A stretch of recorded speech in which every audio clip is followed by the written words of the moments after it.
po tayo.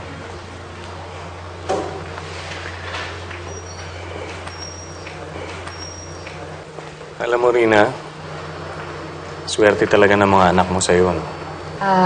Alam mo, Doc Santi, tuwan-tuwa si Benji kapag gumagawa ako ng ganito dati. Oo. Di ba sabi ko sa'yo, bawalan na kasi mangot. Perfect na sana yung score mo sa mga activities natin eh. Kaya lang nagkaroon ng demerit dahil yan sa pag-sad face mo. Ayan, ganyan.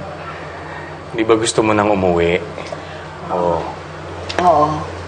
Okay lang ako, Doc. Gusto ko na talagang umuwi at makasama mga anak ko. Hindi ko lang din kasing maiwasang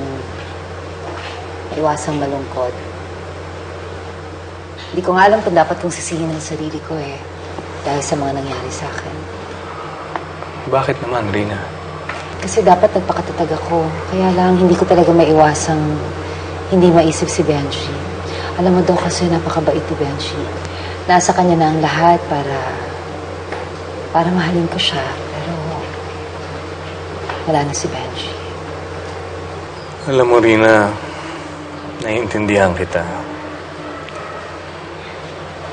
Alam ko rin yung pakiramdam nung nangyari sa'yo. Dahil nanggaling na ako dyan. Bakit, Dok? Naranasan mo na ba ang mawalan? I'm sorry, hindi mo kailangan magkwento sa akin. Sorry. Alam mo kasi, boring yung buhay ko eh. Mababagot ka lang kapag pinakwento mo sa akin. Meron bang boring na buhay? Lahat naman tayo, may kanya-kanya tayong story sa buhay na pwede natin kwento, di ba?